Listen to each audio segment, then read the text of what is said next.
নৈনদ পর্যুদ্যতে ক্ষুদ্র হৃদয়ং দৌর্বল্যং ত্যক্ততিষ্ঠ পরম তপ। কলিযুগ পাবন অবতার পরম প্রেমময় প্রেম পরতত্ত্ব সীমা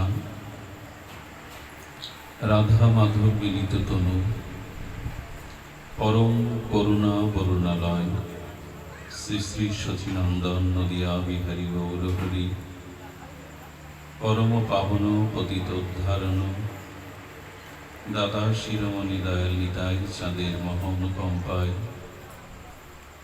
শ্রী শ্রী রাধা মাধবীর অহিতুকি করুণায় ভক্ত গৃহ শ্রী অঙ্গনে চাতুর্মাস্য ব্রতের এই শুভ সন্ধিক্ষণে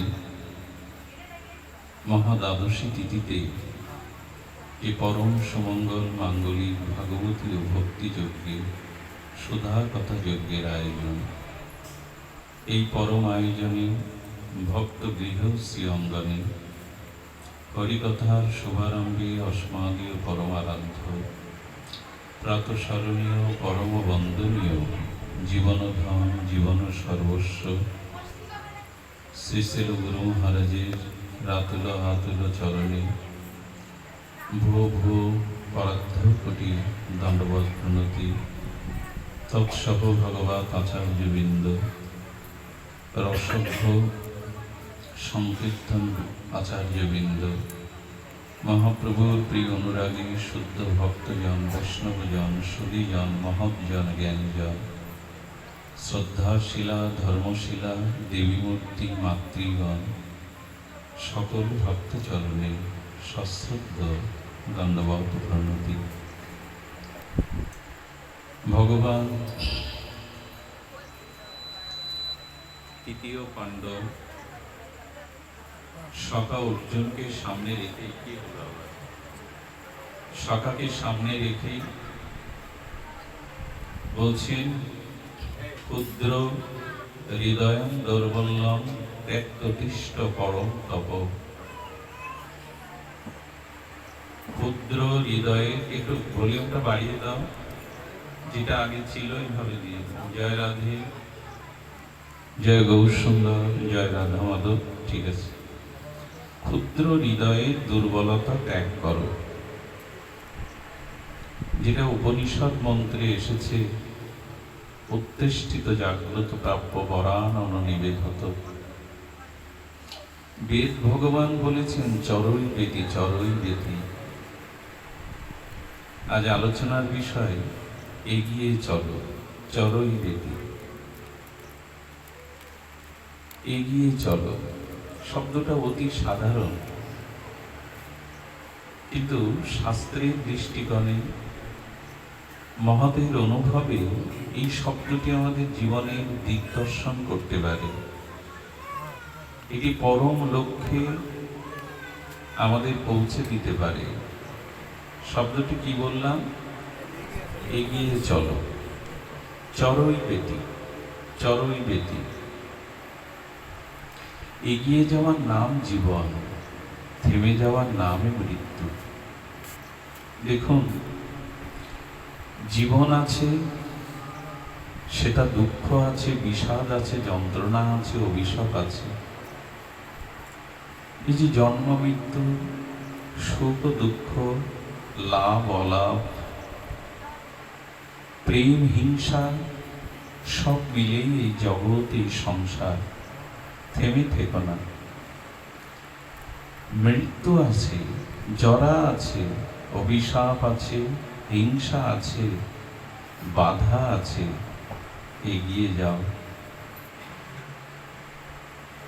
সম্মুখ পানে এগিয়ে চলো, চরই বেতি। পরাক্রমশালী সিংহ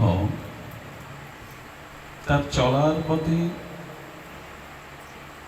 সে বনের বলবান হস্তির মস্তককে বিদীর্ণ করে, হস্তির মগজ আহার করে নিজের ক্ষুধা নিবৃত্তি পরাক্রম বাড়িয়ে নেয়। সকল বাধা সকল দুর্বলতাকে সিংহের মতো অতিক্রম করে এগিয়ে যাও, নিজেকে পুষ্ট করো। বাধা আছে, রাধারানীর কম বাধা। স্বয়ং ভগবানের স্বরূপ শক্তি, লাদিনী শক্তি, কিন্তু ঘরেই জটিলা কুটিলা। দেহ ধর্ম, বেদ ধর্ম, সংসার ধর্ম, কত বাধা যোগমায়া সৃষ্টি করেছেন। সব বাধাকে ধ্বংস করেই তো প্রেম। ধ্বংসের বহুবিধ কারণ থাকতেও যিনি এগিয়ে যেতে পারেন, যিনি নিজেকে নিবেদন করতে পারেন পরমের চরণে সেবায়, এটাকেই তো প্রেম বলে। দেখুন, এগিয়ে যাওয়ার দৃষ্টান্ত সব থেকে জগতে রেখে গেছেন স্রোতস্বিনী, সত্যপাতক নাশিনী, শ্রীহরির চরণচ্যুতা, মহাদেবীর জটাজুট উদ্ভূতা, পতিত পাবনী গঙ্গা। গঙ্গা পেছনে আসে কি? গঙ্গা যে সেই এলো গোবিন্দের চরণ থেকে, ব্রহ্মলোক থেকে, স্বর্গ থেকে মন্দাকিনী ধারায়, সে কি পেছনে গেল না সামনে এগিয়ে গেল? গঙ্গা জানাচ্ছেন বাধা আসতে পারে, এগিয়ে যাও। স্রোতের আমি যেমন স্রোতবাহী হয়ে, স্রোতস্বিনী হয়ে পেছনে আসিনি, এগিয়ে যাও।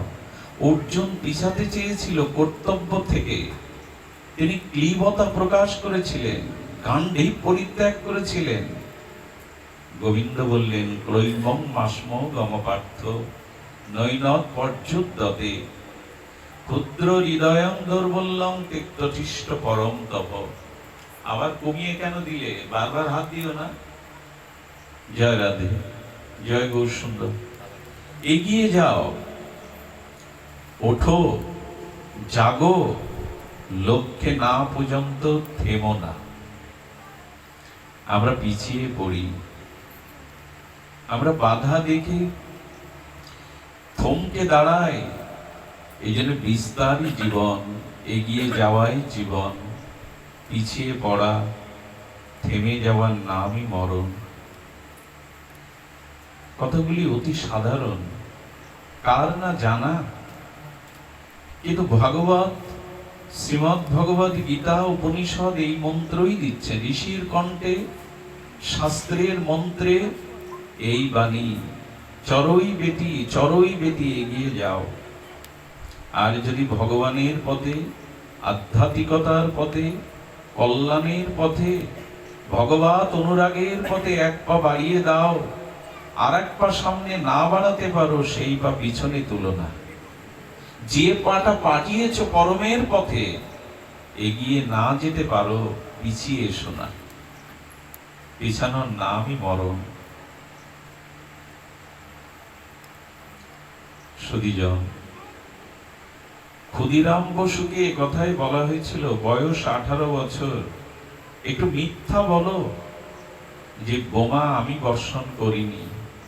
দেশবন্ধু চিত্তরঞ্জন দাস বলেছিলেন, তোমার ফাঁসি হতে আমি মুক্ত করতে পারবো। বলেছিলেন, দেশ ও মাতৃকার জন্য, স্বধর্মের জন্য আমি মৃত্যুকে হাসি মুখে বরণ করব, তবু মিথ্যার দ্বারা পিছিয়ে যাব না। প্রথম শহীদ এই ক্ষুদিরাম ব্রিটিশ সাম্রাজ্যকে নাড়িয়ে দিয়েছিল। 18 বছরের একটি ছেলের যদি এই পরাক্রম থাকে, মৃত্যুঞ্জয়ী মহা মন্ত্র তার হৃদয়ে থাকে, ভারতবর্ষ বেশি দিন আমরা রাজত্ব করতে পারবো না। এই জন্য এগিয়ে গেছে যারা জগৎকে কিছু দিয়েছে, জগতের মানুষের পথ রচনা করে গেছে, তারা চরই বেটি এগিয়ে যাও। ভালো একটা দৃষ্টান্ত রামচরিত মানস থেকে আসলো,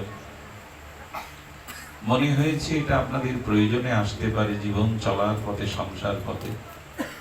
দেখুন, রামচন্দ্র বনবাসে এটি এগিয়ে যাচ্ছেন, বনপথ ধরে রঘুপতি রামচন্দ্র এগিয়ে যাচ্ছেন। এগিয়ে যাচ্ছেন রামচন্দ্র, কিন্তু থেমে আছেন কে জানেন? সুগ্রীব।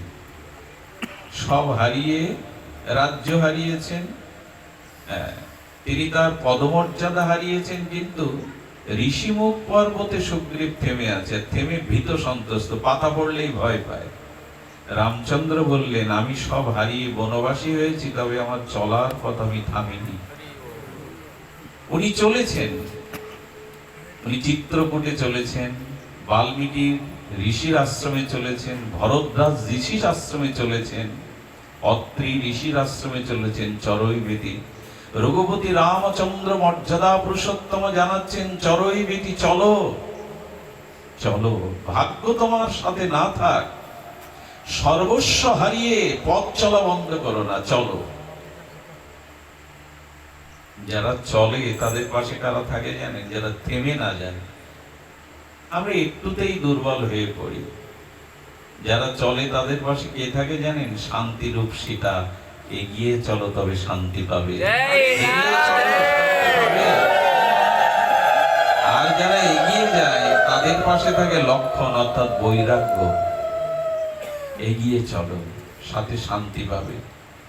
থেমে যে আছে সে তো মরেই আছে, মরার আগেই মরে আছে সুগ্রীব। ঋষি মুখ পর্বতে ভয়ে ভীত, গাছের পাতা পড়লেই ওই বালি এলো, ওই বুঝি আমাকে বিনাশ করতে এলো। এই জন্য রামচন্দ্র এগিয়ে, সুগ্রীব বসে ভীত হচ্ছেন। গান্ডীব নিয়ে তো অর্জুন সেই কপিধ্বজ রথেই বসে পড়েছিলেন, তাই না? উঠে না দাঁড়ালে কি যুদ্ধ করা যায়? অর্জুনকে ওঠালেন গোবিন্দ, উত্তিষ্ঠিত জাগ্রত, ওঠো। গান্ডীব নাও। আমরা মাঝে মাঝে ভেঙে পড়ি, আমরা মাঝে মাঝে বসে পড়ি, আমাদের চলার গতিকে থামিয়ে দেই। ভগবান যেন বললেন, না, ওঠো, জাগো। আচ্ছা, এই মন্ত্রের দেখবেন প্রথমে বলছেন ওঠো, তারপরে বলছেন উত্তিষ্ঠিত জাগ্রত।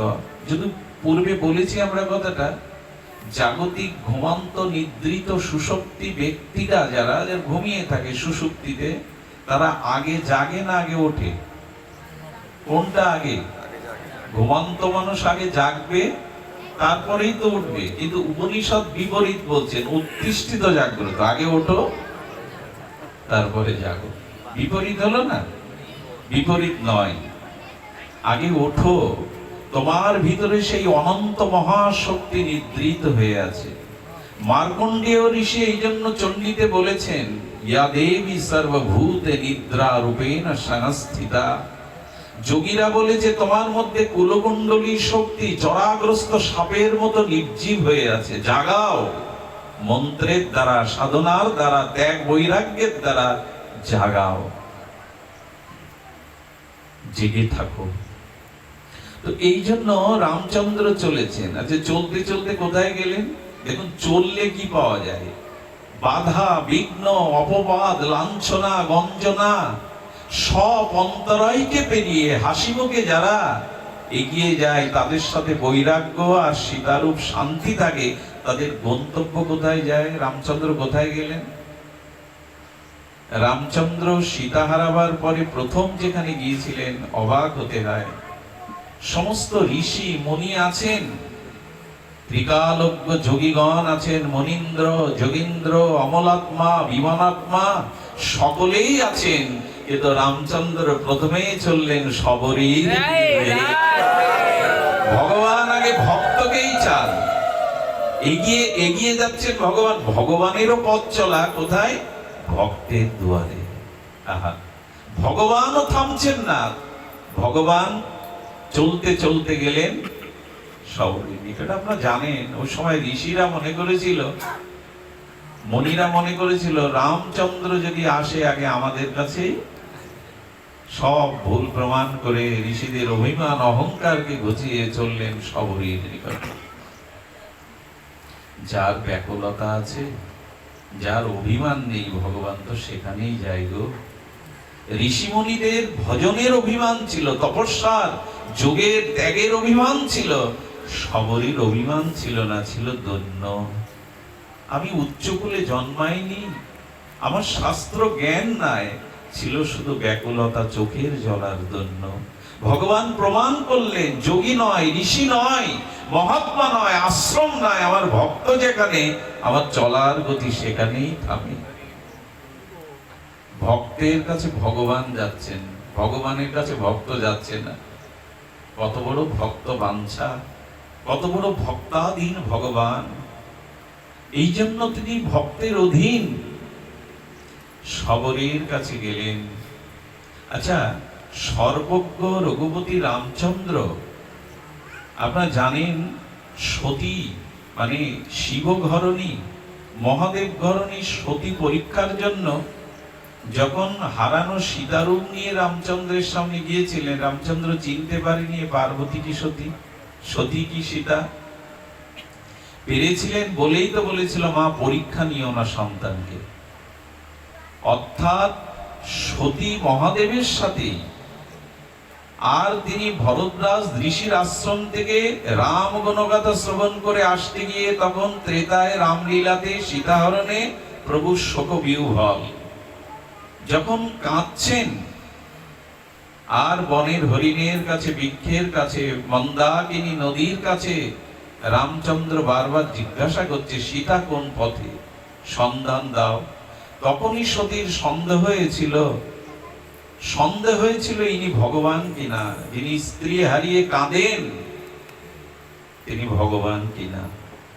দেখুন, রামচন্দ্রের কাছে কিন্তু একটা জিনিস এখান থেকে নিতে হবে, স্ত্রীর প্রতি কতটা ভালোবাসা অতীত থাকা উচিত।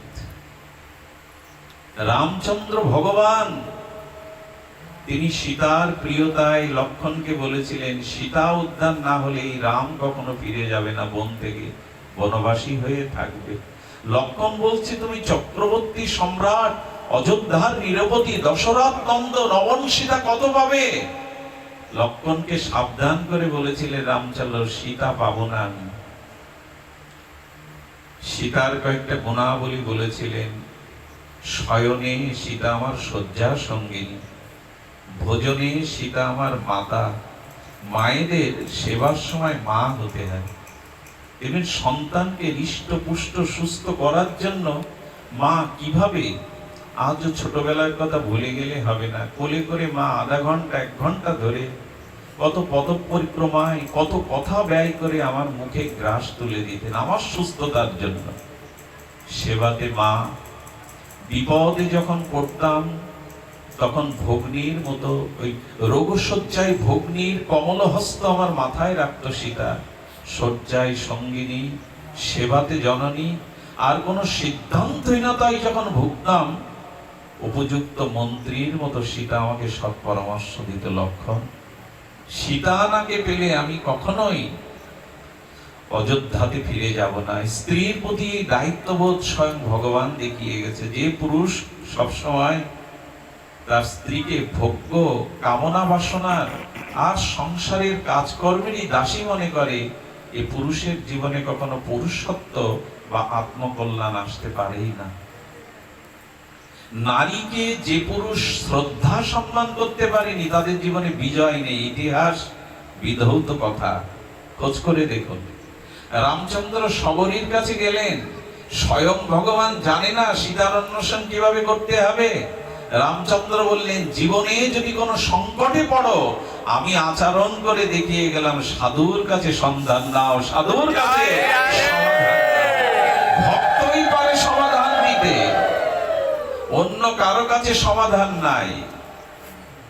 আপনার মনে আছে এক সাধুর মহিমা, ত্যাগ, ভজন দেখে তার প্রতি মানুষের শ্রদ্ধা ভালোবাসা দেখে ওই দেশের রাজা ক্ষিপ্র হয়ে গেল। আমি রাজা, আমাকে প্রণাম করে না, সাধুর এত মহিমা, এত জয়গান। যেমন রামচন্দ্র খাল হয়েছিল ঠাকুর হরিদাসের সুখ্যাতি মহিমা দেখ। সাধুদের প্রতি এই একটা, যারা সমাজে প্রতিষ্ঠিত ব্যক্তি, অনেক সময় তাদের একটা রোষ এসে যায়, ওকে মানবে, এই আমাদের পাড়ার ছেলে, ঘরের ছেলে, আমাকে সম্মান করে না। তো রাজা তখন বলছেন যে ওর প্রাণদণ্ড দিতে হবে। তো তিনি বহু শত্রুতা করছেন, তার ঘর পুড়িয়ে দিলেন, লাঠিয়াল দিয়ে হুমকি দিলেন, শেষে ঘোষণা করলেন ওর মস্তক কেটে আনতে পারলে 1,00,000 টাকা পুরস্কার। সাধু কি ভয় করে? সাধু চিন্তা করলেন, কে টাকার লোভে আমার মস্তক কাটবে, অপরাধী হয়ে যাবে, আমি চলে যাই। জঙ্গলে গিয়ে তপস্বী ভজন করছেন। দীর্ঘ 1 বছর পর দুটি বয়স্তা কন্যা বিবাহযোগ্য হয়েছে, সেই অভাবী কন্যাদায়গ্রস্ত ব্যক্তি ওই জঙ্গলে ওই সাধুর খোঁজে গেছেন, কিন্তু ওনার চুল দাড়ি হয়ে গেছে, যোগীর মতো হয়ে গেছে। অনুসন্ধান করবে না বৃক্ষতলে ওই পূর্বের সাধু যিনি জঙ্গলে তপস্যা করছেন, ওনাকে গিয়ে প্রণাম করে বললেন, 1 বছর আগে এই তপবনে একজন সাধু এসেছিল, আমি তার সন্ধান চাই। উনিই তো সেই। কেন চান? তার কি প্রয়োজন? বললেন, আমি কন্যাদায়গ্রস্ত, আমার মাথার উপরে এই কন্যাদায়ের যে অভিশাপ, মুক্ত হওয়ার জন্য আমি সাধুর চরণে এসেছি। এর জন্য ধনীরা আছে, বিত্তবানরা আছে, রাজা আছে, তুমি ভিখারি কাঙাল বনবাসী সাধুর কাছে এসছো কেন? এইটুকু সাধু মুখে শুনেছি, সমাধান সাধুরাই করতে পারে, অন্য কেউ না। সমাধান সাধুরাই করতে পারে। আজ অদ্বৈত প্রভু জগতের ভক্তি শূন্য অবস্থা থেকে, জীবের প্রেম ভক্তি ভজন শূন্য অবস্থা থেকে অদ্বৈত প্রভু হৃদয় কেঁদেছিল। তাই তো চোখের জলে ডেকে ডেকে মহাপ্রভুকে এনেছিলেন। জীবের জন্য যদি কারো হৃদয় কাঁদে, তা সাধুরই কাঁদে।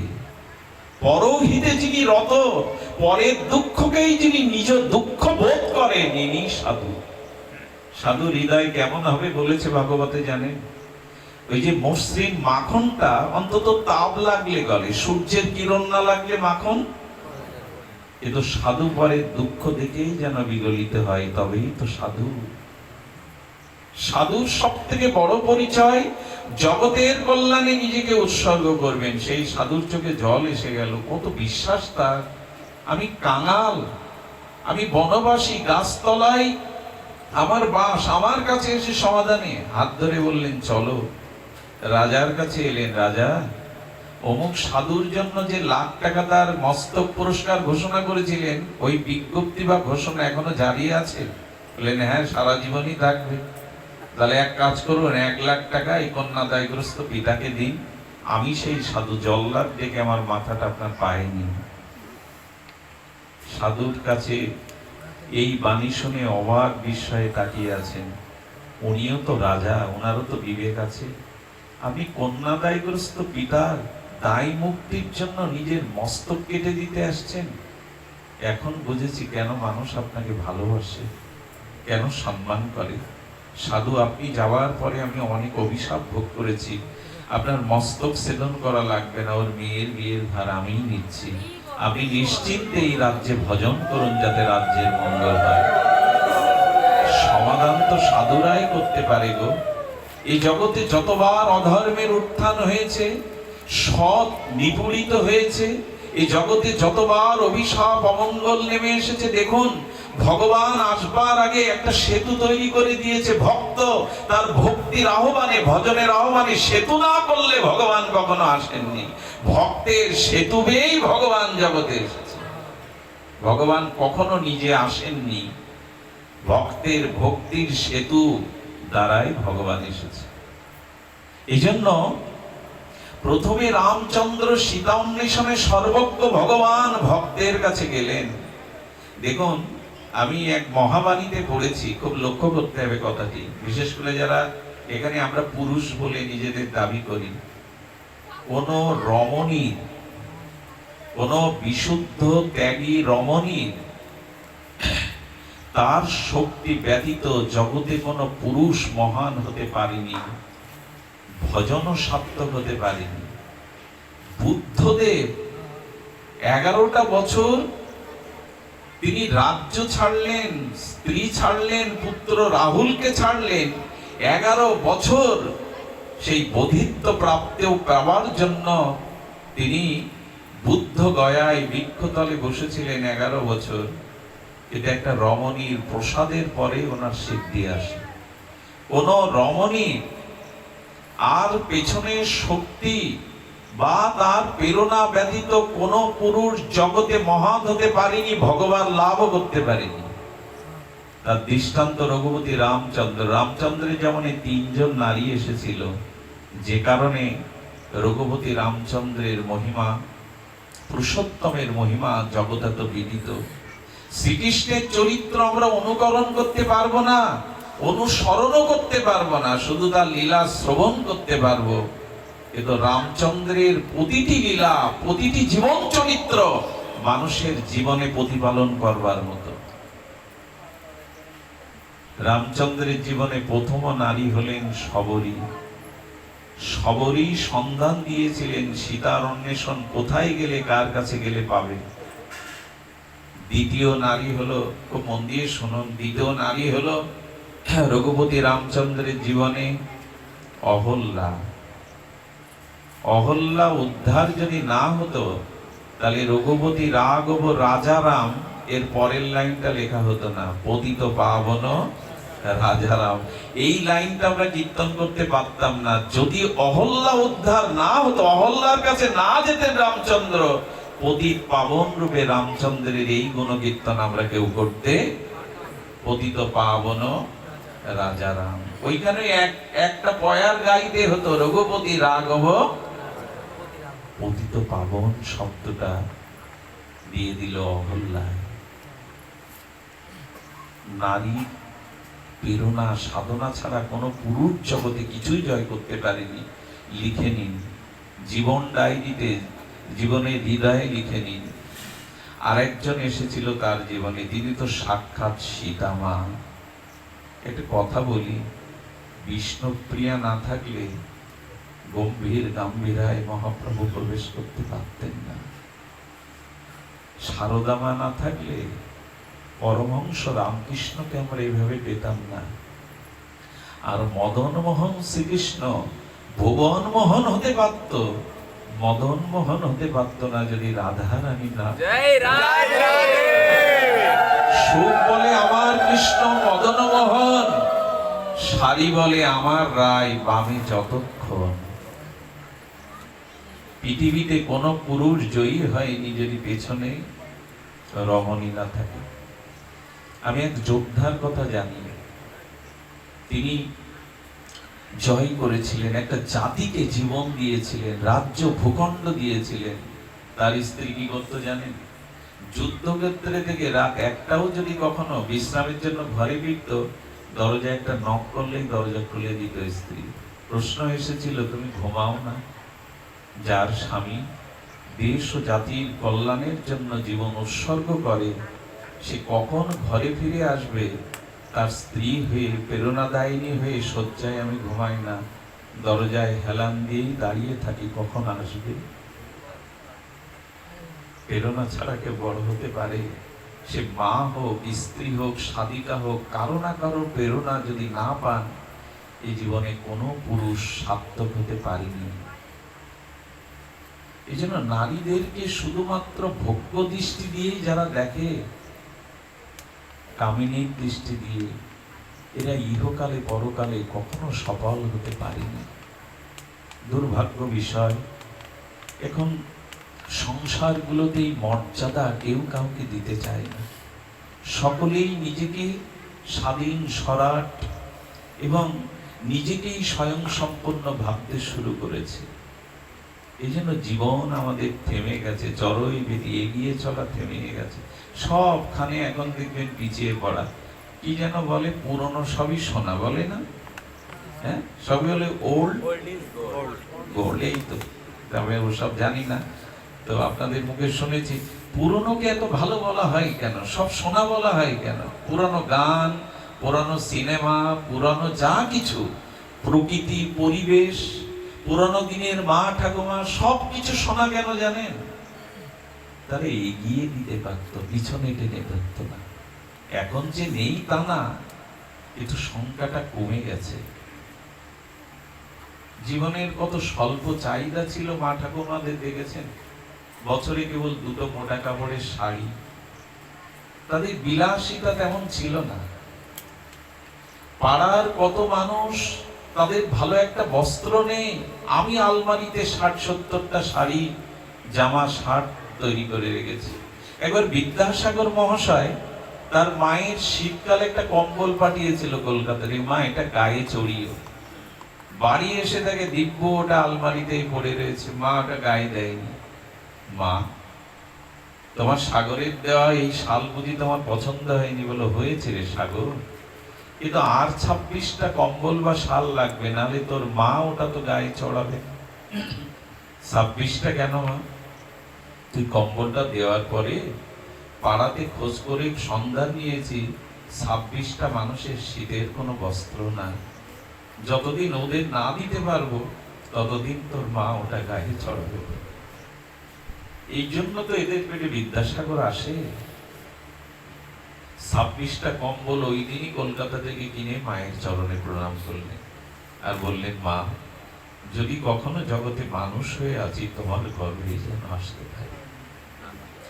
যার ঘরে সাধিকা রূপী ত্যাগ বৈরাগ্য নিরূপী মা আছে না, তার জীবনে সব পাওয়া আছে, সব পাওয়া।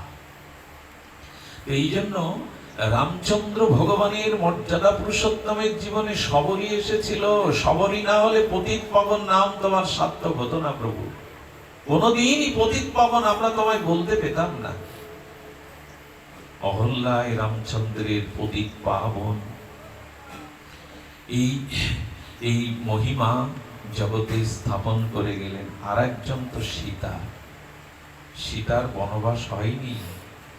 সীতা সাধারণ মেয়ে নয়, জগৎ লক্ষ্মী সীতা। পিত্রালয়ে যাওয়ার জন্য রামচন্দ্র, তুমি কমলা, তোমার পায়ে কণ্টক ফুটবে, বনপথে তুমি যেতে পারবে না সীতা, এক কাপড়ে তুমি থাকতে পারবে না সন্ন্যাসিনী হয়ে। সেদিন রাজা জনক এসেছিল নিতে, কিন্তু সীতা বলেছিল, অগ্নি ব্রাহ্মণ সাক্ষী করে এই প্রতিজ্ঞাই করেছি, জীবনে মরণে ইহকালে পরকালে তোমার সুখে সুখী, তোমার দুঃখে দুঃখী হব। আমার ব্রতই তোমার সুখে সুখী হব। আজকের মায়েদের যদি এই প্রশ্ন করা হয়, মা, স্বামী কুশ্রী হতে পারে, স্বামী বিদ্বান নাও হতে পারে, তার অর্থনৈতিক সুদৃঢ় কাঠামো নাও থাকতে পারে, ঋণগ্রস্ত হতে পারে, তার সুখে সুখী হও, তার পাশে দাঁড়াও, এটাই নারী জীবনের সার্থকতা। একটি পুরুষকে যদি তুমি উৎসমুখী না করতে পারো, তবে নারী জীবনই বৃথা। নারী গড়তে আসে, ভাঙতে নয়। কিন্তু সমাজ এখন বিপরীতগামী। ওই যে চলার পথ আমাদের পিছিয়ে গেছে, চলার পথ আমাদের পিছিয়ে গেছে, আমরা চলতে শিখছি না, চলতে শিখছি না। সারদা দেবী দক্ষিণেশ্বরে মাঝে মাঝে ওই সাঁওতালদের পল্লীতে যেতেন, নিম্ন শ্রেণী যারা, তাদের পল্লীতে গেলে বলো, ও শারদে, বিবাহ হয়েছে এত বছর, মা ডাক শুনবে না? মায়ের কোলে সন্তান না হলে মানায়? সবাই এই কথা তীরের মতো বিদ্ধ সারদা দেবীর করণে। একদিন রাত্রে আর নিস্তব্ধ নিরালায় নিঝুম রাত্রে ঠাকুরের দিকে হাত জোড় করে সারদা বললেন, ও ঠাকুর, আমি তো নারী জন্ম নিয়ে এসেছি, মা ডাক শুনতে তো বড় স্বাদ হয়, দাও না একটা পুত্র আমায় দাও। ঠাকুর মৃদু হেসে বললেন, আচ্ছা শারদে, ওনার তো শিশু সুলভ সেই কথা। আচ্ছা শারদে, তুমি আমার বিদ্যারূপী স্ত্রী না অবিদ্যারূপী স্ত্রী গা? ঠাকুর তো এরকম সরল শিশু ভঙ্গিমায় কথা বলতে, তুমি আমার বিদ্যারূপী স্ত্রী না অবিদ্যারূপী স্ত্রী গা? সারদা মা হাত জোর করে বললেন, আমি ভাষা বুঝি না। সত্যি সরলা ছিলেন সারদা। বিদ্যারূপী স্ত্রী কাকে বলে, অবিদ্যারূপী স্ত্রী কাকে বলে ঠাকুর? বলে, দেখো, যে রমণী লতার মতো হয়ে, আদর্শ হয়ে, স্বামীকে উৎস ভগবত প্রেরণা দিয়ে তার জীবনের কল্যাণ বা উৎসমুখী করে দেয়, এগিয়ে দেয় মুক্তির পথে, প্রেমের পথে, ভজনের পথে, নিজের আঁচলে মায়াবদ্ধ কামনায় বেঁধে রাখে না, এরা বিদ্যারূপী স্ত্রী। আর যে নিজের ভোগ সুখের জন্য তাকে মোহমায়ায় আবিষ্ট করে তার প্রগতি, উন্নতি, ভজন, আত্মকল্যাণের পথে অন্তরায় হয়ে দাঁড়ায়, সে অবিদ্যারূপী স্ত্রী। ঠাকুর, আমি লেখাপড়া জানি না, তবে আজ প্রতিজ্ঞা করছি, আমি তোমার জীবনে বিদ্যারূপী স্ত্রী হয়ে থাকতে চাই, অবিদ্যারূপী স্ত্রী হয়ে থাকতে চাই। কতখানি প্রেরণা, জগৎ শিক্ষা মা সারদা রেখে গেল। আর মা হবে, ওগো তুমি একটি সন্তানের মা ডাক শুনবে কেন সারদা? এক সময় জগতের সকল সন্তান তোমাকে মা বলবে, তাতে তোমার কান ঝালাপালা হয়ে যাবে। জগতই একদিন তোমাকে মা বলে ডাকবে। দেখবেন রাধারানীকে যেমন কেউ মা বলতে চায় না, রাধা রানী বলে, সারদা দেবীকেও কেউ রানী বলে না, সবাই সারদা মা বলে। ঠাকুরের অভয় বাণী, নরেন দত্তের মতো ভাবিকালের বিবেকানন্দ যাকে পায়ে হাত দিয়ে প্রণাম করতে হাত কাঁপত, সারদার পায়ে হাত দিতেও নরেনের হাত কাঁপত। এক সময় বলেছিলেন, মা এত দেবী, মার মধ্যে এত দিব্য শক্তি, এত পবিত্র শক্তি, আমিও মায়ের চরণে প্রণাম করার আগে গঙ্গা জল খেয়ে নিজেকে শুদ্ধ করে নিতাম। স্বামীজি বলেছেন একথা। রামকৃষ্ণদেব অপ্রকাট হওয়ার পরে ইট মাথায় দিয়ে শুতে হতো, জানেন, 12 জন সাথে। একটা ভালো কাপড় আর সব ছেঁড়া, কাপড়ও ছিল না। ভালো কাপড়টা পরে ভিক্ষায় যেত, যে যখন বাইরে যেত। সেই আশ্রমকে আজ সারা বিশ্বব্যাপী প্রতিষ্ঠার পেছনে মা শারদারই অবদান। যে গৃহে সতী কুলবতী রমণী থাকে, সে গৃহ গৃহ নয়, সে সংসার নয়, মন্দির। জানেন, একজন সতীও যে মাটিতে দাঁড়িয়ে থাকবে, ভগবান বললেন, আমি ধ্বংস করলে ওই মাটিকে ধ্বংস করার ক্ষমতা আমারও নেই। জাগো মা। ভারতের কবি এই জন্য এই কথা বলে দিয়েছেন, না জাগিলে মা ভারত ললনা, এ ভারত আর জাগে না, জাগবেই না। তোমরাই পারো সাধু মহাত্মা ভগবানকে জগতে আনতে। পুরুষের পক্ষে সন্তান ধারণ সম্ভব নয়।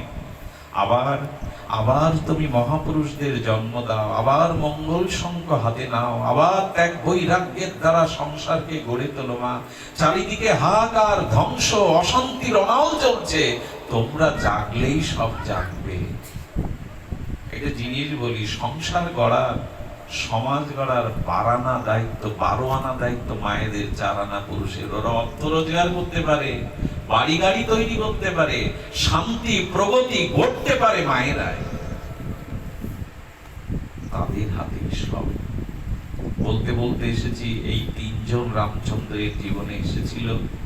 এই জন্য রঘুপতি মর্যাদা পুরুষোত্তম, জগতে অনন্য এই চরিত্রের অধিকারী হয়ে আজও সারা পৃথিবীর মানুষকে দিগদর্শন করাচ্ছে। তুলসীদাস রামায়ণে যে ভাবার্থ প্রকাশ করেছে, সেটা বড় অভিনব।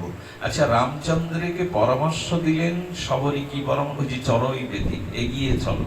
আজকের আলোচনার বিষয় তো এটাই। রামচন্দ্রকে বলছেন এগিয়ে যাও। ঋষিমুখ পর্বতে, ওখানে সুগ্রীব আছে। সুগ্রীবের সাথে বন্ধুত্ব করলেই, তার কাছে হাত বাড়িয়ে দিলেই সে তোমার সীতার সন্ধান করিয়ে দেবে। আচ্ছা, কি অদ্ভুত কথা! রামচন্দ্র কোথায় গিয়ে চলেছে? পর্বতটার কি নাম? ঋষিমুখ পর্বত। খুব সহজ সরলার্থ হলো ঋষি মুখ। রামচন্দ্র সীতার অন্বেষণে, শান্তির অন্বেষণে কোথায় যাচ্ছেন? পর্বতটার নাম একবার বলুন। ঋষি মুখ। এর সরলার্থ কি? ঋষি মানে যারা রিপু জয় করেছে, তাই না? ঋষি, মুনি, সাধু, সন্ত, মহাত্মা, এদের বিশেষণ একই সূত্রে গাথা। যারা মহন্ত, অর্থাৎ যাদের মোহ অন্ত হয়েছে, তারা মহন্ত। যিনি শুদ্ধ হৃদয়, নির্মল হৃদয়, তিনি সাধু। ঋষি কারা? যাদের রিপুকে জয় করতে পেরেছেন। মুনি কারা? যারা মননশীল, মনন ক্রিয়ার দ্বারা যারা ভগবানকে লাভ করে। যোগী কারা? যারা ভগবানের সাথে যুক্ত হয়ে পরমাত্মার ধ্যান করছেন। ঋষি, মুনি, যোগী, মহাত্মা। ঋষিমুখ পর্বত মানে, তুলসীদাস গোস্বামী বিনয় পত্রিকায় বলছেন, এখানে অর্থটা নেই। ঋষি মুখ, তা ঋষি, সাধু, মুনির মুখ দিয়ে কি বেরোয়? ঋষি, সাধু, মুনির মুখ, ঋষি মুখ পর্বত। ঋষি মুখে কি বেরোয়? সাধু মুখে? কথা বলো, ঋষি মুখে কি বেরোয়? সংসার কথা, রাজনৈতিক আলোচনার কথা। ঋষি মুনি সাধুর মুখ দিয়ে কেবল ভগবানের নাম রূপ লীলা কথায় প্রকাশ হয়। ভগবানকে দিয়ে সবরই দেখাচ্ছেন, যদি শান্তিকে চাও, যদি পরম আর জীবনের লক্ষ্যে পৌঁছাতে চাও, তাহলে উপায় একটাই, ঋষিমুখ পর্বতে যাও, অর্থাৎ সাধু মুখে হরিকথায় তোমার জীবনকে, সাধু মুখে হরিকথা, ঋষিমুখ। দেখুন, যারা আচরণশীল, ত্যাগ বৈরাগ্য উপযুক্ত ভক্তি শাস্ত্রের অধ্যয়ন করে, যারা ত্যাগ তিতিক্ষা বৈরাগ্যের দ্বারা যাদের মুখে হরিকথা আসে, এরা ঋষি মুনি সাধু সন্ত মহাত্মা একাধারে সবই। এই জন্য গোপীগণ বলেছেন, এদের থেকে দাতা এই জগতে আর কেউ, এরা ভুরিদা জনা, এই জগতে শ্রেষ্ঠ দাতা তারা, যারা হরি কথা দান করেন। হরি কথা দানে কি হয় জানেন? একজনও যদি বিষয় বিমুখ মানুষ তার জীবনের লক্ষ্য বুঝে পায়, আধ্যাত্মিকতার পরম সোয়ায় সে ভক্ত হতে পারে। তো শিল প্রভুপাদ বলে দিয়েছেন, প্রভুপাদ মানে আমাদের গৌরী মঠের আচার্য প্রতিষ্ঠাতা প্রভু শিল সরস্বতীপাদ গোস্বামী। উনি বলেছিলেন, 100টা হাসপাতাল নির্মাণের থেকে একজনকে শুদ্ধ ভক্ত তৈরি করা জগতের আরো বেশি মঙ্গল, আরো বেশি প্রয়োজন। হাসপাতালে গেলে সবার রোগ সারে না, অনেকে মারা যায়। আবার হাসপাতালে গেলে ভুল চিকিৎসায়ও মানুষ মারা যায়। যারা সুস্থ হয়ে আসে তারা চিরদিনের সুস্থ হয় না, তাদের আবার জরাব্যাধি ধরে। এটা একবার যদি দুর্লভ গোবিন্দ চরণ পেয়ে 700 ভগবত ধামকেও প্রাপ্ত হয়, তাহলে তার আর জন্ম মৃত্যু কোনো কালেই থাকে না, এবং তারই প্রেরণা, তারই প্রচার আদর্শে হাজার হাজার মানুষ সৎ হয়ে পড়ে, চিরজীবনের মতো তারা মুক্তি পায়। এই জন্য ভক্ত তৈরি করা একটি শ্রেষ্ঠ সমাধান জগতে। কিন্তু আজ আমরা সেদিকে, আমার ছেলে ইঞ্জিনিয়ার হোক, ডাক্তার মাস্টার হোক, এই চাওয়াটা অমূলক নয়। প্রতিটি গার্জেন পিতামাতা এটা চাইতে পারে, এটা একবার জীবনে এটা তারা মনে করে না। বংশে একজন যদি বৈষ্ণব হয়, শুদ্ধ সাধু হয়, ভগবত প্রচারক হয়, গোবিন্দ বলেছিলেন তার 21 কুলকে আমি আত্মসাৎ করে আমার চরণে নিয়ে 21 কুল আমি উদ্ধার করি, তার 21 কুল। এরা সাধু করার প্রেরণা কই আমাদের? 100টা মাকে দাঁড় করিয়ে তাদের কোলের সন্তান থেকে প্রশ্ন করুন না, ছেলেকে কি করতে চাও? হিসাব করবে কোনটায় অর্থবিত্ত পদ প্রতিষ্ঠা সম্মান বেশি। উকিল হলে, ডাক্তার হলে হোক, সমাজে এগুলি দরকার, সেই সাথে ভক্ত দরকার। ভক্ত তৈরি করুন। যেসব মায়েরা সামনে যারা আছে, নাম নেব না, যারা এগিয়ে দিচ্ছেন সন্তানদেরকে, আমি আমার 9 বছর বয়স থেকে যখনই এ পথে নেমেছি, সব থেকে বড় প্রেরণাদায়িনী ছিলেন আমার মা। আমি যেখানে বাস করতাম, বর্ষাকালে হাঁটু সমান জল, সাপ কিলবিল করত, আলোর ব্যবস্থাও ছিল না। ওই রাত 1টা 1:30টায় ওই রাত্রে অপেক্ষা করে বাড়ি আসতাম। আজও মা বারান্দায় পড়ে থাকে, ছেলে বাইরে গেছে, কখন ফিরবে। এই জন্য একটি সন্তানকে যদি আপনি অন্তত একটু এই ধর্মের জন্য, আধ্যাত্মিকতার জন্য মহাপ্রভুর চরণে সঁপে দিতে পারেন, আপনার উদ্ধ অধ 21 কুল ভগবান গ্রহণ করে নেবেন। স্বর্গে একজন কাঁদছে জানেন, আর নরকে একজন হাসছে। তো নরকে যিনি হাসছেন তাকে প্রশ্ন করছেন, যমরাজ তুমি হাসছো কেন? বলে, হাসছি প্রভু, আমি দেখছি যাদের আমি জগতে রেখেছি সেই সন্তানগণ সাধু হয়েছে, বৈষ্ণব হয়েছে, অচিরেই নরক থেকে ভগবানের চরণে সে আমাকে পৌঁছে দেবে, এই জন্য নরকে থেকেও আমি হাসছি। স্বর্গে কাঁদছেন কেন জানেন? যাদের রেখে এসছি তারা সব অভক্ত বিষয়ী, ওরা অতি শীঘ্রই স্বর্গ থেকে আমাকে নরকে ডোবাবে। সন্তানকে ভক্তিমুখে করুন। আমরা জগতের লাভ দেখতে গিয়ে ফেসে যাই। মনে পড়ে ঘটনাটা আমার কাছে বড় হৃদয় বিদারক। উত্তর ভারতে এক বিধবা মা লোকের বাড়িতে ঝিয়ের কাজ করতে করতে নখগুলো নষ্ট করে ফেলেছে, পা গুলো ফিরে রক্ত বেরোয়, ছেঁড়া কাপড়। 3-4 বাড়িতে ঝিয়ের কাজ করে ছেলেকে পড়াবে বলে কি তার বিধবা মায়ের প্রেরণা। সেই বিধবা মা দেখলো একে যদি মানুষ করতে হয় একটু উন্নত স্কুলে দিতে হবে, শহরের এক স্কুলে দিয়ে আসলো। ঝিয়ের কাজ করে টাকা পাঠায়। এক সপ্তাহ অন্তর দেখা করতে যায় নাড়ু নিয়ে, কিছু খই মোয়া নিয়ে। দ্বিতীয় সপ্তাহে যখন স্কুল বারান্দায় ছেলেকে জড়িয়ে ধরে নাড়ুটা দিচ্ছে, বলে মা তুমি আগামী সপ্তাহ থেকে স্কুল বারান্দায় উঠবে না। কেন? বলো ওই যে বাগান আছে স্কুলের, ওইখানে দাঁড়িয়ে ইশারা করবে, আমি এসে নিয়ে। কেন? গত সপ্তাহে এসেছে, ওই দেখো সবই টিটকারি কাটছে, এখানে সব বড় লোকের ছেলেমেয়েরা পড়াশোনা করে। তুমি আসার পরে আমাকে প্রশ্ন করেছে গত সপ্তাহে, ও কি তোদের বাড়ির কাজের ঝি, কাজের লোক, ছেঁড়া কাপড়, নোংরা হাত, তুমি এসো না। আমার সঙ্গ দোষে কি হয়? নিজের মাকে এই কথা বলছে, মাও চোখের জল মুছলো। ছেলের জীবন কল্যাণের জন্য এই ত্যাগ স্বীকার করে যাও, ওই বনে দাঁড়িয়ে থাকে কখন ছেলে এসে খাবার নিয়ে যাবে। ঝিয়ের কাজ করে তাকে বৃত্তি পেল, সরকার তার মেধা থেকে বৃত্তি থেকে শহরে নিয়ে নিল, ইংলিশ মিডিয়ামে পড়লো, মেডিকেলে পড়ে ডাক্তার হলো, বিবাহ করলো। দীর্ঘ 18 বছর মায়ের খোঁজ নেয়নি, মাঝে মাঝে একটু টাকা পাঠায়। মৃত্যু শয্যায় মা। গ্রামবাসী সজ্জনকে ডেকে হাত জোর করে বললেন, ওগো একবার ওর মুখখানা থেকে মরতে দাও, কিছু টাকা তুলে আমাকে ভিক্ষা দাও, একবার শহরে গিয়ে ওর মুখ দেখে মরি।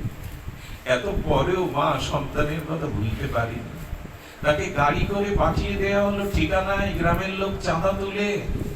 আর সেই সিংহদুয়ারের কাছে যখন মা বসে আছে ঠিকানায়, রাত 11টায় স্বামী স্ত্রী প্রাইভেট কার থেকে নেমে আলোয় মনে করেছে কোনো ভিখারিনী। আরে এখানে কেন, এখান থেকে সরে যাও। হঠাৎ মায়ের মুখের দিকে তাকিয়ে দেখে মা তুমি। ঘরে নিয়ে গেল বটে, অসুস্থ মাকে নার্সিং হোমে ভর্তি করলো বটে। এক সপ্তাহ পর সুস্থ করে বাড়ি এসে বলছে, মা দেখো তোমার বৌমাও ডাক্তার, আমিও ডাক্তার, সকালে বেরিয়ে যায়, রাত 11টায় বেরিয়ে এখানে বন্দি হয়ে থেকে তুমি সুখ পাবে না। গ্রামের আলো বাতাসে যেখানে ছিলে ওইখানেই তোমার সুখ, আমি টাকা পাঠাবো, এখানে বন্দি হয়ে তুমি সুখ পাবে না। হাই রে, এ কি গল্প? গল্প নাই, চারিদিকে একটু সতর্ক দৃষ্টি রেখে দেখুন, এটাই বাস্তব। বড় করেছেন ছেলে মেয়েকে, কিন্তু না, যে উদ্দেশ্যে পিতামাতা তাকে তিল তিল করে বড় করেছে। মা বলছো, মা আমি তো দেখেছি, তুমি হয়তো জানো না মা, যে নার্সিং হোমে তোমাকে রেখেছিলাম 5 লাখ টাকা বিল আসছে। মা চোখের জল ফেলছে আর মুখে হাসি নিয়ে বললো, খোকা তুই বাড়ি ভাড়া কত দিস? মাসে 10,000 টাকা ভাড়া দিতে হয় রুমটা। তাহলে আমিও তোর কাছে কিছু টাকা পাবো রে, আমার টাকা শোধ করবি না? আমি তোর কাছে 10 মাসের ঘর ভাড়া পাবো, জানিস? আমার এই গর্বেই তো তুই 10 মাস ছিলি, সে ভাড়া তো দিসনি আমার। এরা ভাড়া না দিলে বের করে দেবে, আমার ভাড়া তো দিসনি। আমি একটা অনুরোধ করি, পিতা মাতা যেমনই হোক, যে পিতা মাতা সন্তানের দ্বারা চোখের জল ফেলে না, দেখুন পিতা মাতা যদি ভক্তি বিমুখ হয়, তাদের থেকে দূরেও থাকুন, তবু কর্তব্য কর্ম থেকে পিছবেন না। ভক্তি বিমুখ হলেও, তারা আপনার ভজনের পথে বাধা হলেও দূরত্ব সৃষ্টি করে থাকুন, কর্তব্য ছাড়বেন না। এই কর্তব্য, দেখুন রামচন্দ্রকে বলা হচ্ছে, তোমার পিতা মোহগ্রস্ত হয়ে কৈকেয়ী রূপ যৌবনে মোহে বর দিতেছে, তোমাকে বলো আরে বৃদ্ধ পিতার কথা শুনবে কেন তুমি? তুমি রাজ্য পেলে প্রজাদের মঙ্গল। রামচন্দ্র ভগবান বলেছিলেন, পিতার কর্তব্য পিতা করেছে, কিন্তু পুত্রের যে কর্তব্য, সে কর্তব্য আমি পরিত্যাগ করতে পারি না, ওটা পিতার কর্তব্যের হিসাব। আমি এক মাতাজিকে জানতাম না, শ্বশুর চরিত্রহীন এবং তার বৌমাটা সুন্দরী সুদর্শনা, কিন্তু বৌমা কি করতো জানেন? ভালো কিছু রান্না হলে কারো কাছ দিয়ে তার ঘরে খাদ্য পাঠিয়ে দিলে নিজের সামনে যেত না। চিন্তা করতে পারো তার তার কতটা জ্ঞান। তার জামা কাপড় কেচে তার ঘরে অন্যকে দিয়ে পাঠাতো। এরকম সমস্যায় অনেক বধূরা পড়ে, কিন্তু সেবা বঞ্চিত হয়নি। এই আদর্শগুলো শুধু করণে শ্রবণ নয়, এগুলো জীবনে প্রতিষ্ঠার প্রয়োজন। বলতে চেয়েছিলাম, জীবনে সংসারে সন্তানকে একটু ভক্তি দান করুন, ভজন দান করুন, ভজন দান করুন। আমার সাথে এই ছোট বালকটা এসছে, গোপাল, ব্রজ ঘুরে এসছে, আস্তে আস্তে গীতার একটা শ্লোক বলছে, এবং ও বৃন্দাবনে গিয়ে মুরারি মোহনে গিয়ে বলছেন আমি পাঠ করবো। ব্যাসাসনে বসে বলছে কেউ একাদশী ছাড়বেন না, একাদশীতে অন্ন পাবেন না। অবাক বিশ্বাস, কেন জানেন? পিতা মাতার আদর্শ পেয়েছে, ছিল মুরারি মোহন বাবাজি মহারাজের চরণের আশীর্বাদ পেয়েছে, কৃপা পেয়েছে। সন্তানকে ছোটবেলা থেকে একটু গড়ে তুলুন। সামনের দিনগুলো বড় ভয়, সামাজিকতা, সামাজিক মর্যাদা, পারিবারিক আদর্শ সব ভেঙে চলে শেষ হয়ে গেছে, শুধু একটা কারণে করতে পারিনি, এগিয়ে যাও। এগিয়ে যাওয়ার পথে কেউ আমরা এগোইনি। এখন এই জন্য মানুষের জীবনে যদি কিছু প্রয়োজন হয়, ঋষি শৃঙ্গ পর্বতে কেন গেছেন সুগ্রীব? কেন ওখানে? এটা অভূতপূর্ব কথা। এই কথা না জানলে, না অনুভব করলে, আজকের দিনে এই কথা হৃদয়ে না নিলে আমরা থেমে থাকবো, চলা হবে না, এগিয়ে যাওয়া। সুগ্রীব রাজ্য হারা। সুগ্রীব কি হারা? রাজ্য হারা। সুগ্রীব স্ত্রী হারা, সমস্ত সুকৃতি হারা। উনি ঋষিমুখ পর্বতে গেছেন কেন জানেন? ওইখানে বালি পৌঁছাতে পারে না। এর সংকেত কি? এর সংকেত এখানে লক্ষ্য করুন, খুব মূল্যবান কথা। তুলসীদাস গোস্বামী বলছেন সুগ্রীব হলো জীব আর বালি হলো কর্ম। আবার বলি, স্মরণ রাখতে হবে, বালি হলে কর্ম আর সুগ্রীব হলে জীব। জীব, প্রতিটা জীব হেরে যায় কার কাছে জানেন? কর্মের কাছে। কর্ম কাউকে রেহাই দেয় না, কর্মের কাছেই এই জীব হেরে যায়। এমনি সুগ্রীব আজ রাজ্য হারা, স্ত্রী হারা, সম্পদ হারা, সজ্জন হারা। এই জন্য বললেন ওগো, কর্মের ছবল জীবনে আসতে পারে, কর্মফল প্রারব্ধ তোমার জীবনে প্রতিকূল হয়ে আসতে পারে, কিন্তু একটা জায়গায় বালি পৌঁছাতে পারবে না, একটা জায়গায় কর্মফল তোমাকে দুর্বল করতে পারবে না। সেটা হলো ঋষি মুখ, যেখানে সাধু মুখে হরি কথা, ওইখানেই কর্ম পৌঁছাতে পারবে। শ্রী গুরু সান্নিধ্যে যারা গেছে, গুরু চরণে যারা সাধুর সঙ্গে হরি কথার মধ্যে আছে, বালি ওখানে পৌঁছাতে, কর্ম ওখানে পৌঁছাতে পারবে না। একটা কথা বলি, আজকের যে সময়টুকু সাধু, আমি সাধু না, কিন্তু এখানে যারা সাধু আছে তাদের সঙ্গে আজকে যদি 2 ঘন্টা এখানে দেন, এইখানে কোনো কর্মফল ঢুকতে পারে না, কাল সাধু সঙ্গে পৌঁছাতে পারে না। এক গুরুদেব বৃন্দাবনে একজন আশ্রিত শিষ্যকে বলছে এদিকে আয়, এই জপের মালা নেই, ওই গাছ তলায় বসে জপ কর, আমি যতক্ষণ না বলবো জপ থামাবি না, যা হরি কথা চিন্তা কর, হরি লীলা নাম জপ কর। বুঝছে? গুরুদেব খেতেও বলে না, বিশ্রামেও বলে না, নাম বিশ্রাম দিতে বলে না। সন্ধ্যা সমাগত, অস্তাচলে সূর্য যেমন অস্ত যেতে বসেছে, হঠাৎ দেখলেন ঘূর্ণায়মান ঝড়। সেই ঘূর্ণি ঝড়ের মধ্যে দেখলেন বিকট কালো বিভৎস একটা মূর্তি। প্রশ্ন করছে নাম করতে করতে, কে তুমি? বলে তোমার জম, তোমার আয়ু ফুরিয়েছে, আমি তোমার জীবাত্মা গ্রাস করতে এসেছি। বলেন বাকি কেন? গ্রহণ করো, তোমার কাছে পৌঁছাতে পারছি না আমি।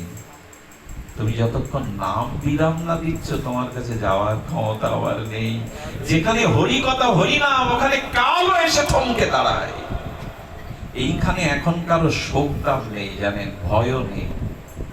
এখানে যারা হরি কথা শুনছেন, বাড়ির চিন্তা না করে, ঘড়ির দিকে না তাকিয়ে, মানসিক ব্যস্ততা না করে, যারা শ্রদ্ধালু হয়ে নিবেদিত আত্মা হয়ে ডুবে গেছেন হরি কথা রসসাগরে, এই সময় ভয় এবং আপনাদের মধ্যে কোনো মোহ শোক আসতে পারে না।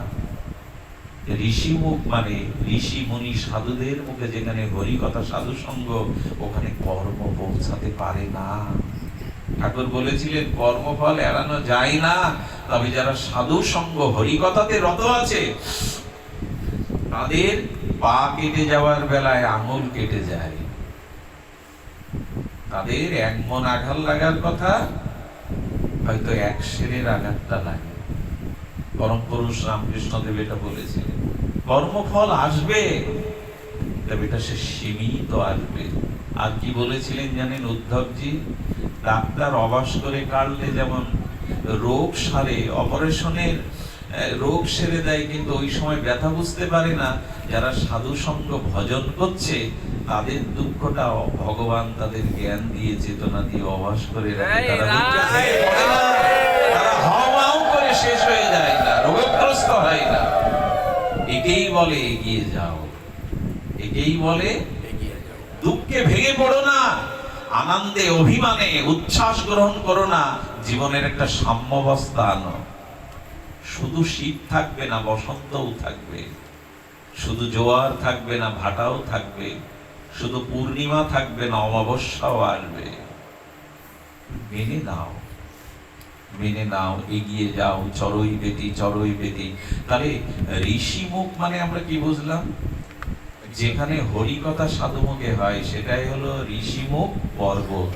ওখানে গেলে কর্মফল, দুঃখ ভোলা যায়। কত মানুষ নেশা করে সংসারের দুশ্চিন্তা, এখানে দেখবেন একটা টনিকের কাজ করে, একটা ম্যাজিকের কাজ করে। এখানে এলে আমি আপনাদের কি বলবো বলুন তো? আমার গায়ে 104 জ্বর একবার সময়, আমি ব্যাসাসনে উঠছি, গাটা কাঁপছে, কথা উঠছে না। আমি কি বলবো? 5 মিনিট হরি কথা হয়েছে, দেখি শীতল বরফের মতো হয়ে গেছে। 3 দিন ধরে গলায় কাশি, একটা শব্দ প্রয়োগ করতে পারছি না। 2 ঘন্টা হরিকথার মধ্যে কাশি আসেনি। কি বলবো আপনাদের? এগুলো প্রত্যক্ষ জীবনে দেখেছি। সবই সম্ভব সাধু সঙ্গ হরিকথাতে। সাধুর গায়ের বাতাসে হয় নাকি? সবই সম্ভব। মৃত সঞ্জীবনী সুধার মতো। এই জন্য হৃদকর্ণ রসায়ন বলেছেন ভাগবতে। এটা কানের রোগ সেরে দেয়, হৃদয়ের কামরোগ সেরে দেয়। সাধুমুখে হরিকথা ভেতরে গেলে হৃদরোগ সেরে দেয়। ঋষিমুখ পর্বতে যাও, যেখানে ঋষি সাধুগণ হরিকথা বলছে, ওখানে যাও। ওখানে গেলেই হারানো সীতা খুঁজে পাবে, শান্তি খুঁজে পাবে, জীবনের লক্ষ্য খুঁজে পাবে। কি অদ্ভুত কথা গো! এই জন্য কর্ম পৌঁছাতে পারবে না, গেলেন। আচ্ছা, এখানে সুগ্রীব মানে কি? এটা বলেই আমি একটু, আমাদের ভাগবতে তো প্রবেশ করা নয়, কথাগুলি ছিল জীবন দর্শনে, মানব দর্শনে। এই কথাগুলো এক ক্ষেত্রে প্রয়োজন, বিধায় হয়তো প্রসঙ্গ এসেছে। তবু বলবো সবশেষে এইটুকু বলবো যে দেখুন, সুগ্রীবের সাথে আবার রামচন্দ্রকে মিলন করিয়ে দেয়। কারণ সুগ্রীব চিনতে পারেনি রামকে, দেখে ভয় পেয়েছিল। মিলিয়ে দিয়েছিল ভগবানের সাথে সুগ্রীবের বন্ধুত্ব। হনুমানজি ভগবানের সাথে তোমারও সম্বন্ধ করে দেবে ভক্ত বা সাধুজন। হনুমানই মিলিয়ে দিয়েছিল। তাই আসুন শ্রীগুরু চরণ আশ্রয় করে আমরা এগিয়ে যাই। আমরা এগিয়ে যাই কোন পথে? শ্রীগুরু আশ্রয় করে আমরা এগিয়ে যাব আমাদের ভজনের পথে। দেখুন, চৈতন্য চরিতামৃতে অখণ্ড পরতত্ত্ব রসব্রহ্ম রসিক শেখর গোবিন্দের সন্ধান দিয়ে বলেছিলেন তিনি পরম করুণ, তিনি পরম করুণ। তাই আর কোনো দিকে যেও না গো, শ্রীধাম বৃন্দাবনে যুগলের দিকে তাকাও। বলে যুগল ভজন অসাধ্য, ব্রহ্মারও অগম্য। আমরা কি করে পৌঁছাবো সেই রসিক শেখর কৃষ্ণ পরম করুণ? কবিরাজ কৃষ্ণ গোস্বামী শ্রী গোবিন্দের মহিমা বর্ণনে তিনি এই কথা বলে, রসিক শেখর কৃষ্ণ পরম করুণ। রসে জগতে নাই, আমরা রসেই তো মেতে আছি, কামনা রস, বাসনা রস, ভোগের রস। কিন্তু রসশাস্ত্রে বলেছে রস এই পার্থিব পৃথিবীতে নাই। এই কৃমি ভস্য আর মলমূত্রময় শরীরে রস স্থায়ী হতে পারে না। আমাদের জগতে যে কামনার রস, ভোগের রস, এটা যুবুপসা, ঘৃণিত। আচ্ছা, এই দেহে কখনো অপ্রাকৃত প্রেম ভক্তি রস আস্বাদন হয়? হয় না, এটা পাত্রই নয়। আচ্ছা, লক্ষ্য করুন তো, কৃমি। একজন যুবরাজ মারা গেলে তার সেই শরীরটা যদি ফুলের পাপড়ি মিশিয়ে স্বর্ণ পেটিকায়, সোনার বাক্সের মধ্যে 15 দিন রেখে দেয়, 15 দিন পর সোনার পেটিকা খুললে যুবরাজের শরীর পাওয়া যাবে তো? কৃমি। সমস্ত শরীর এই শরীরের পরিণামে এতে প্রেম রস দাঁড়ায়। এতে কখনো এতে যখন এই রস আস্বাদন হয় না। আচ্ছা, যদি পুড়িয়ে দেয় ছাই হয়ে যাবে, আর যদি শৃগাল কুকুরে আমার দেহটা ছিঁড়ে ছিঁড়ে খায়, একদিন পদে ওদের উদরে বিষ্ঠা মলমূত্রে রূপান্তরিত হবে। এই শরীরে রস আস্বাদন হয়। রস আছে একমাত্র রসিকেন্দ্র মৌলি, রসিক সেবক রাধা মাধবের। রস আছে ওখানে, আর কোথায় রস নাই। এই জগতে যৌবন রূপ, এই রস যা ভ্রান্ত মনে করি, এটি রস নয়, এটি যুগুপ্সা, ঘৃণিত রস। এটি ভোগের দ্বারা অবসন্নতা, ঘৃণা আসে। এজন্য জগতে এই দেহ রূপের ভোগ বাসনা যে রসে মেতে আছি, আমাদের চৈতন্য চরিতামৃত বলছে রস ওখানেই। ব্রজ হলো রসধাম, প্রেমধাম, ভক্তির ধাম। ব্রজের দিকে তাকা, রস আছে যুগলে, রস আছে রসিকেন্দ্র মৌলি, রসিক শেখর। রসিকেন্দ্র মৌলি, রসিক শেখর, রসিক চূড়ামণি। আর তিনি পরম করুণ। পরম করুণ রূপ গোস্বামী বলেছেন, হতারি গতিদায়ক। গোবিন্দের হাতে যারা বধ হয়, মরে, তাদেরও গোবিন্দ সাজুর্য মুক্তি দিয়ে দেন। যার হাতে বধ হয়, সেই বংশ জরাসন্ধ আদি পর্যন্ত, তারা ভাতারি গতিদায়ক নাম ধরেছেন গোবিন্দ। আচ্ছা, চিন্তা করতে পারে, যে পুতনা মদ পান করে, শিশুর রক্ত পান করে, যিনি শিশু ঘাতিনী রুধিরাসনা, তার দেহ যখন চিতায় পোড়াচ্ছে ব্রজবাসীরা, তখন দিব্য গন্ধ বৃন্দাবনকে আমোদিত করছে। যে মদ খায়, যে রাক্ষসী, শিশু হত্যা করে রক্ত পান করে, তাকে পোড়ালে দিব্য গন্ধ আসে। সুখদেব গোস্বামী বলেছেন, আসে কেন জানো? গোবিন্দ যে তার স্তনে সামান্য অধরটা শুয়েছিলেন, শ্রী গোবিন্দের অধর পরশে রাক্ষসী পুতনা দেহটা দিব্য গন্ধে, প্রসাদী গন্ধে রূপান্তরিত হয়ে গেল। রস কোথায়? আনন্দ কোথায়? জীবনের প্রাপ্তি কোথায়? যুগল চরণে, যুগল ভজনে। আরাধ্য ভগবান ব্রজেশ তনয় তদ্ধামম শ্রী বৃন্দাবনম। এই শ্রীধাম বৃন্দাবন যুগল ভজন ধন মোহে করালো উপদেশ। এই রস, এই অনুভব, এই অনুভূতি, এগুলো পাওয়া যাবে একমাত্র যুগল ভজনে। যারা শ্রী গুরুদেবের কাছ থেকে এই ভজন প্রণালী পেয়েছেন, তাদের অনুরোধ করব, এই জগতে রসের সন্ধান করবে না, আনন্দের সন্ধান করবে না।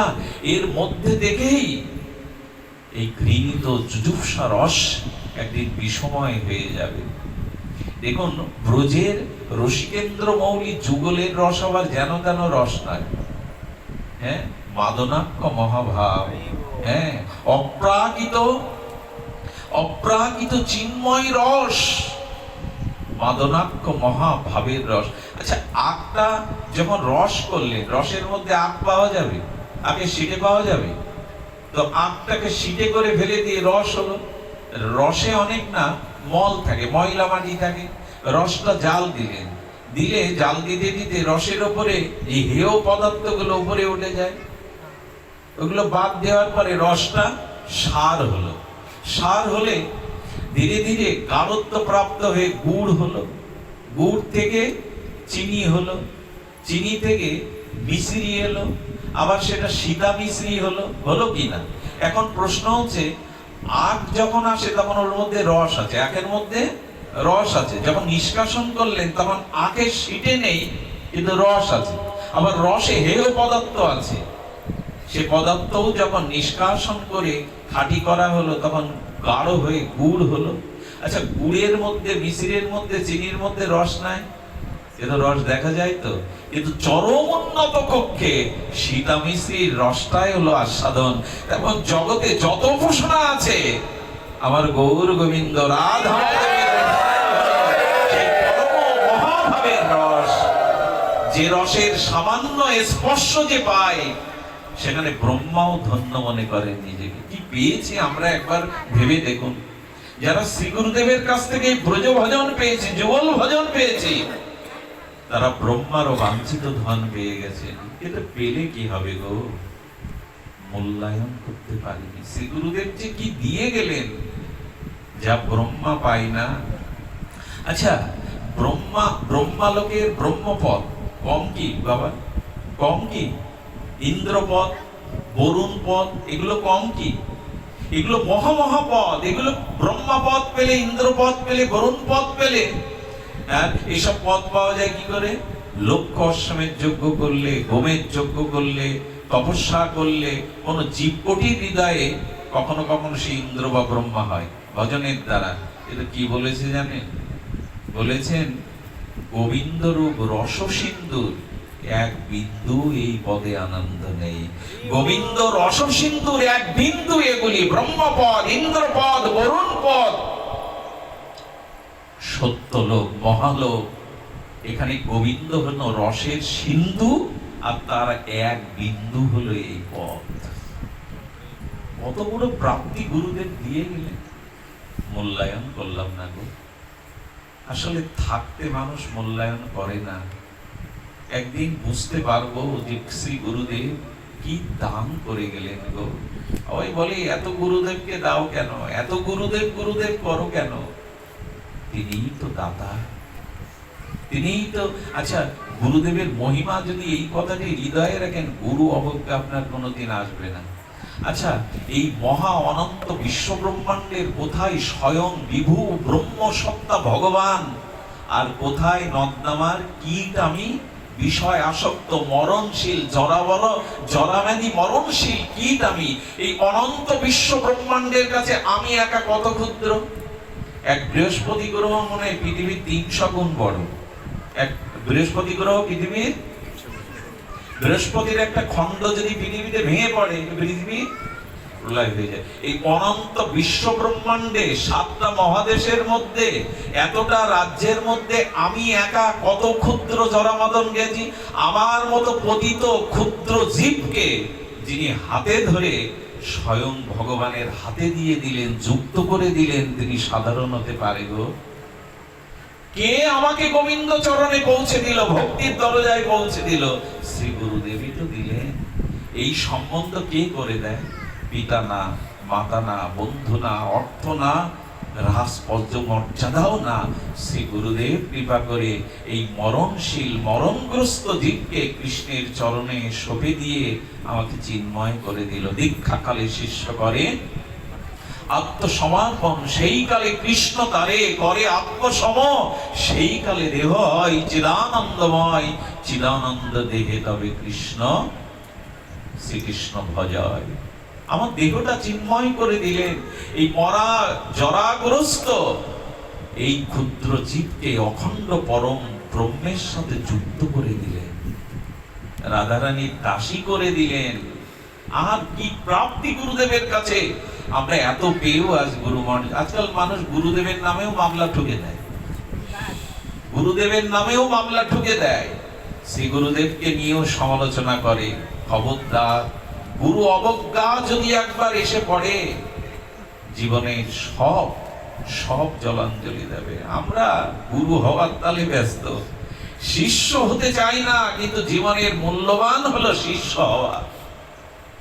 শিষ্য ঠাকুর রামকৃষ্ণের কাছে একজন গেছে, কি রে ঠাকুর আমাকে দীক্ষা দিন, শিষ্য হতে এসেছি। তো শিষ্যের কর্তব্য জানিস ঠাকুর? বলুন। বলে গুরুদেবের চরণ সেবা করতে হবে, ভিক্ষা করতে হবে, গুরুদেব যখন যা আদেশ করবেন তাই কায় মনোভাবকে পালন করতে হবে, কষ্ট স্বীকার করতে হবে। ভয়ে বলছেন গুরুদেব এসব আমার দ্বারা সম্ভব না। আচ্ছা গুরুদেব, গুরু হতে গেলে কি করতে হবে? বলে এই আদেশগুলো তাকে করতে হবে, তাহলে শিষ্য না করে আমাকে গুরু করে দিন।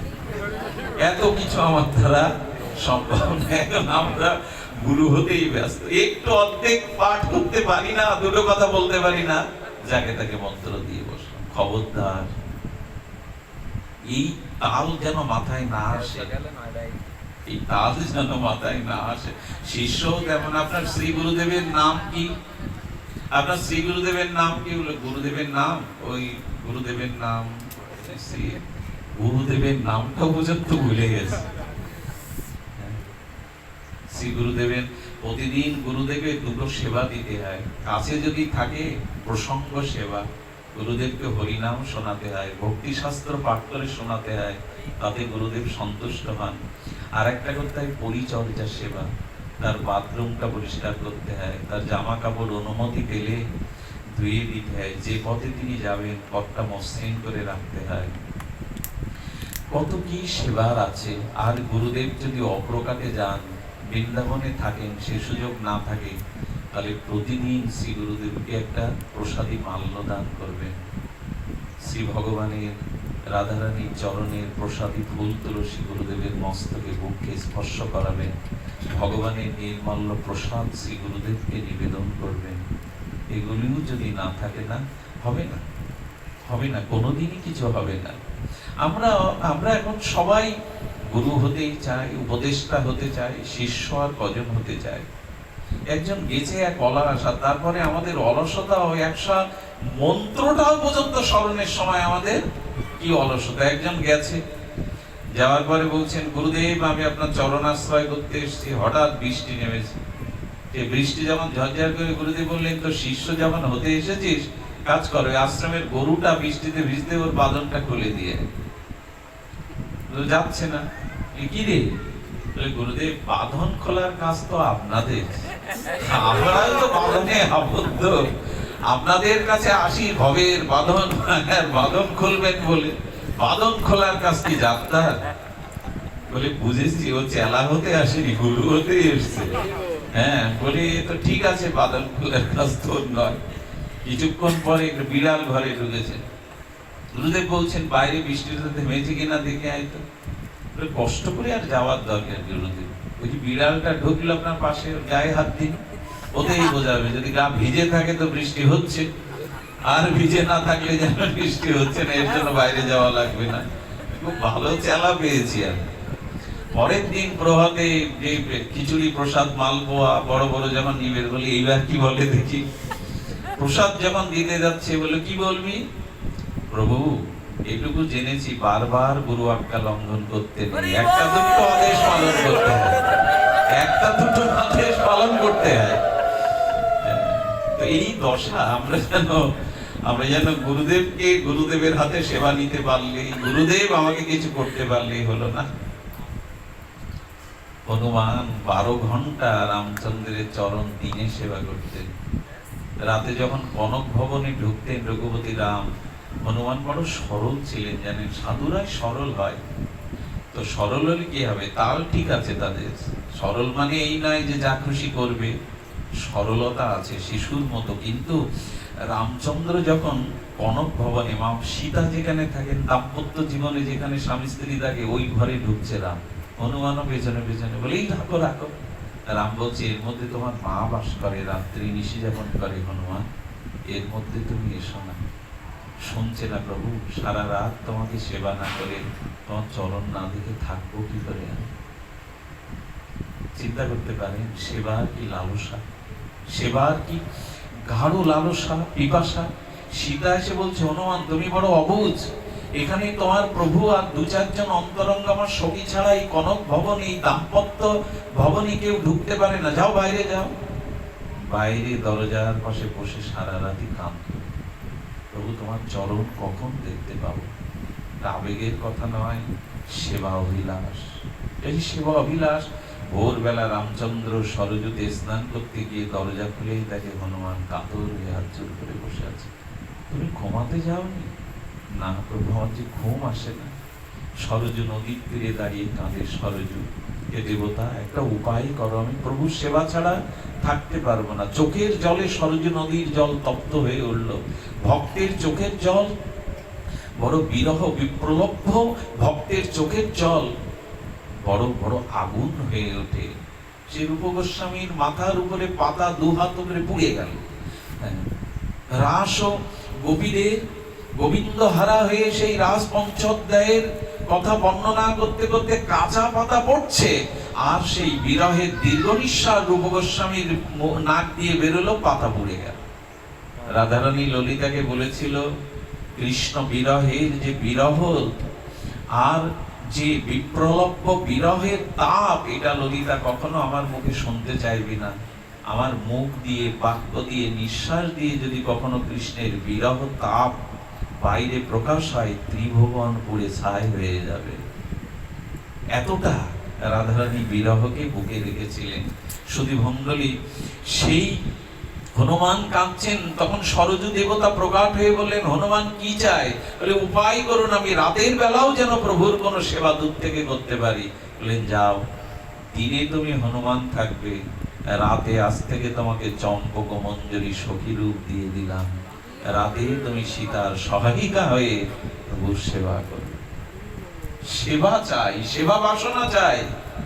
এই জন্য শ্রীগুরু পাদপদ্ম আশ্রয় করে যে যুগল ভজন পেয়েছি, এই ভজনটা এটা এত বিধিমার্গ ছাপিয়ে, বিধিমার্গ চাই, একাদশী চাই, ভগবানের জন্ম মহামহোৎসব চাই, রামনবমী চাই, নৃসিংহ চতুর্দশী চাই, তুলসীকে জল সিঞ্চন পরিক্রমা চাই, ভগবানের জপ তপ আহ্নিক হরিনাম নিষ্ঠার সহিত চাই, বিগ্রহ সেবা, সাধু সঙ্গে হরিকথা শাস্ত্র অধ্যয়ন শ্রবণ কীর্তন চাই। এই বিধু মার্গ পালন করতে করতে রাগ মার্গে ব্রজে যেদিন পৌঁছাবেন, সেদিন বিধিরও অগোচরে। তবে এটা সহজ নয়, কেউ বিধিকে লাফিয়ে এটা পেতে যাবেন না। আগে বিধি মার্গ সদাচার যথাযথ শাস্ত্র আজ্ঞা পালন করুন, তারপরে ভজন রাজ্যের এক অনুভূতির রাজ্যে যখন রাগ মার্গে পৌঁছাবেন, সেই রাগ মার্গের পরিভাষা, সেই রাগ মার্গের চরিত্র বড় বিচিত্র। এক হলো তিনি স্রষ্টা, আমি সৃষ্ট, এটা শান্ত রস। তিনি স্রষ্টা, আমি তার সৃষ্ট, একে বলে শান্ত রস। আরো এক ধাপ এগিয়ে যান, তিনি প্রভু, আমি তার দাস, দাস্য ভক্তি। আর এক ধাপ এগিয়ে যান, তিনি আমার বন্ধু, মিতা সখা, আমিও ভগবানের সখা, এটা সখ্য রস। আরো এক ধাপ এগিয়ে যান, আমি গোবিন্দের প্রতিপালক, গোবিন্দকে আমি প্রতিপালন করি, গোবিন্দ আমার সন্তান, আমি গোবিন্দের প্রতিপালক, পিতা এবং মাতা, বাৎসল্য রস। আরো এক ধাপ এগিয়ে যান, শেষ রসে, শেষ ভাবে, মহাভাবে, সেটা হলো গোবিন্দ আমার প্রিয়, আমি তার কান্তা, তিনি আমার প্রেমিক, আমি তার প্রেমিকা, প্রিয়া, তিনি আমার প্রিয়। এই ভজনই মহাপ্রভু দিয়ে গেছেন। যদি বলি ব্রহ্মা পেল না, এই ভজনের সন্ধান যোগী ঋষি মুনিরাও পেল না। রামচন্দ্র সীতাকে যুগলকে দেখে সেদিন দণ্ডকারণবাসী মুনি ঋষিরাও বলেছিল যুগল ভজন চাই, বলে এই জন্মে হবে না, বহু বল্ল বহু কান্তা হয়ে যখন ব্রজে যাব, তখনই তোমরা সাধন সিদ্ধা গোপী হয়ে এই যুগল অধিকার পাবে। তা আমরা পাবো? আমি বলি একটা উপায় আছে, একটা উপায় আছে, সেই উপায় আর কিছু নাই। গৌরমণ্ডল ভূমি, কি বলেছে বলো? গৌরমণ্ডল কিবা জানে চিন্তাবনী। এই গৌর মণ্ডলকে আশ্রয় করতে হবে, আর উপায় একটাই, সেটা হলো গৌর কৃপা, নিতাই কৃপা। কে দেবে আমাদের যুগল সেবা, কে দেবে অধিকার? নিতাই গৌর। এবং আমাদের এই চিন্তামণি ভূমি গৌর মণ্ডল পরিক্রমা। আগে কিন্তু ব্রজ পরিক্রমা নয়, আগে গৌর মণ্ডল নবদ্বীপ পরিক্রমা। এই জন্য দয়া করে যারা ব্রজে যান, অনুরোধ থাকলো আগে নবদ্বীপ দর্শন, আগে গৌর মণ্ডল চিন্তামণি ধুলিকে আশ্রয় করা। এই ধুলি পারে, হ্যাঁ, এই যে রস গুপ্ত সিন্ধু, ব্রহ্মা না পায় এক বিন্দু, সেই প্রেম বিলাইল সংসারে। আপনি করি আস্বাদনে শিখাইল জগৎ জনে, প্রভু চিন্তামণির প্রভু ধনী, নাহি জানে স্থানাস্থান, যাকে তাকে কইল দান, মহাপ্রভু দাতা শির মণি। আগে গৌর চাও। আর একটা কথা বলি, এই গৌর মণ্ডল চিন্তামণি ভূমিতে আশ্রয়, গৌর পরিকরগণের কৃপা, আর শ্রী গৌর চরণে নিষ্কপট রতিমতি আপনাকে পদ দিয়ে দেবে। অদ্বৈত প্রভু বলেছিলেন, প্রভু বর দাও, দিতে চেয়েছো আমাকে কাঙালকে, বর দাও। কি বর চাই প্রভু? এই কলিহত জীবকে প্রেমের প্রদীপ চালিয়ে উজ্জ্বল রসের দ্বারা তুমি ব্রজের নিকুঞ্জ মন্দিরে রাধা মাধবের সেবায় নিযুক্ত করবে, এই বর দাও, এই বর দাও। নবদ্বীপ এড়িয়ে নয়, নিতাই গৌর এড়িয়ে নয়।